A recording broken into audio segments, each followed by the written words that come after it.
Hello, welcome back to the Board Games 4K YouTube channel, and this is a channel where we give you reviews, playthroughs, unboxings. We generally like to talk a lot of bollocks about tabletop gaming in general, but today we are going to be continuing our countdown of our top 100 board games of all time. This is number 20 down to number 11. I'm getting really excited because Santa is coming. He's going to empty his sack in my house on the 24th, so sit back, relax, don't die in your sleep, and hopefully we'll get to number 1 pretty soon, right?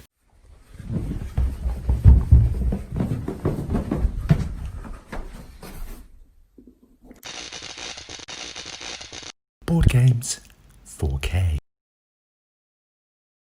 So number 20 on this list is a game that is credited for being one of the first of its genre. This is Eclipse. It's a worker placement game where you'll be placing your workers out onto a path that runs up to the citadel of Eclipse, I think it is. You'll be placing buildings onto this path, and all the time you'll have to be aware of that sneaky provost that is going to stop you from moving closer to the castle. You'll be trying to construct different stages of the castle, like the dungeons and all that sort of thing. And this game is famed for that grumpy king that always scares the living shit out of me, right? Eclipse, one of the best worker placement games that we've played, and it's still going strong today, right?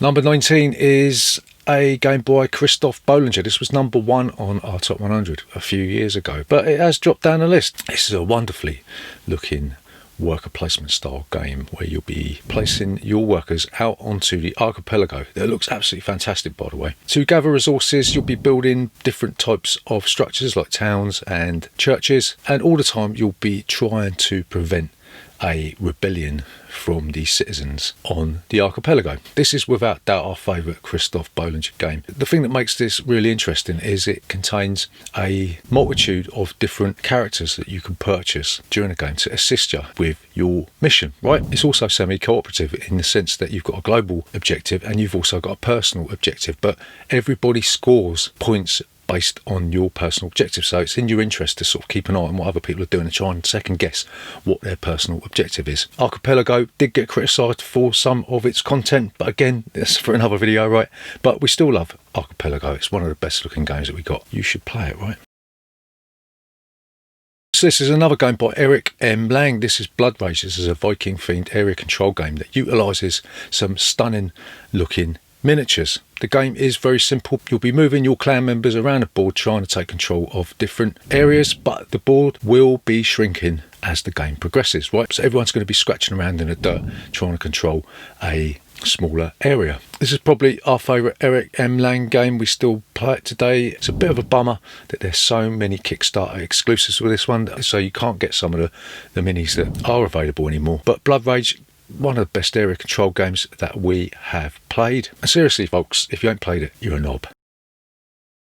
17 on this list is we like to call it an abstract game, really, but it's a terra mystica, right? This is a game where you'll be taking control of one of a wealth of different factions. Really got no bearing on the game because you completely forget when you're playing it what faction you are. You might be the dwarves or the witches, but you'll completely forget about that. But that's not the point. The point is you'll be terraforming the land to suit your specific races traits, right? And then you'll be building structures like sanctuaries and temples and stuff to give you bonuses and victory points that will help you to fulfill different conditions that change every round, right? Terra Mystica is a wildly popular game. It is a bit of a shame that it is kind of themeless. If it had a bit of a theme, I know it's been reprinted as the Gaia project, but again, what's the point in us buying that when we've got this one, right? There's a couple of expansions for this which open the game up even more. You've got the Fire and Ice expansion, and then you've got something to do with the sea, which we ain't played, and we're probably not going to get it either because we just got enough in this box to satisfy us for the rest of our life and into the next one.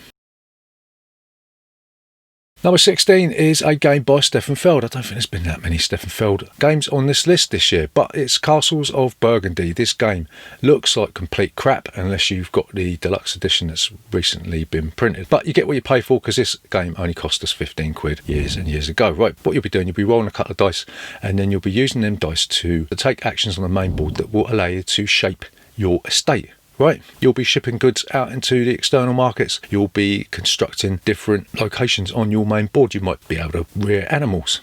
not like that. Or you might be building mines where you can get extra shit, right? But Castle Burgundy, we've never got bored with this one. Okay, it is a bit themeless again. You've got to expect that when you're knocking down Stefan Feld's door. But yeah, Castles of Burgundy, a little bit more expensive these days, so don't be put off by that, because you will have an absolutely super duper time interrogating the mind of Stefan Feld, right?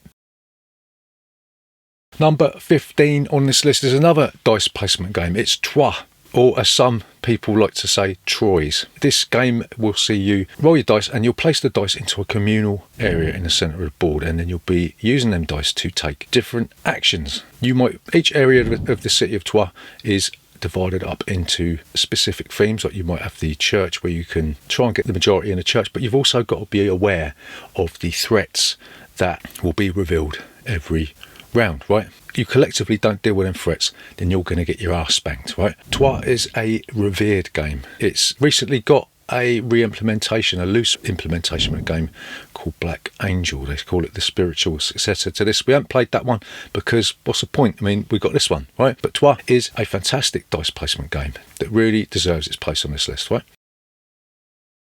Number 14 is another game that has a name of a French place. It's Orleans, or Orleans, Orléans, or whatever you want to say, right? This is a bag building game. Throughout the game, you'll be placing these different characters or personalities into your bag. You'll be drawing them out. You'll be placing them out onto your main board that will allow you to take actions.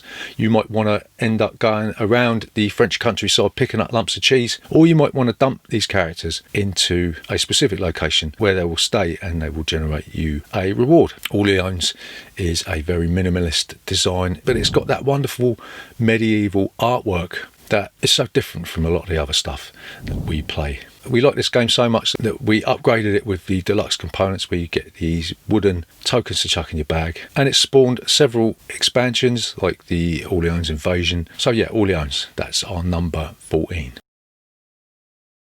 Number 13 is another game that's recently been reprinted in a second edition. This is Eclipse, a new dawn for the Galaxy. We haven't backed the second edition. We're not going to pay 140 quid for a game that we already own because we ain't stupid dickheads. This is classed as another 4X game. It's explore, exploit, exterminate, and I still can't remember what the fourth X is, right? But yeah, you'll be given a faction or an alien race, which each has its own special ability. You'll be spending dosh to build ships or to take other spacey themed actions, and you'll also be pitting yourself against the ancients, who are like rock hard, but if you can give them a good old slap, then they will yield some pretty good bonuses. There's 3 expansions for this. You've got the Shadows of the Rift expansion, you've got the other one that I can't remember the name of, and you've got the ship expansion, which is the only one that we don't have because what's the point? They lied a bit when they said that you can play a Twilight Imperium experience in 2.5 hours, because that's completely like bullshit. This game lasts for about 4 or maybe even 5 hours if you're playing it with 7 players, right? But it's more economic than Twilight Imperium, so it does scratch a different testicle. That's Eclipse. That's on number 13.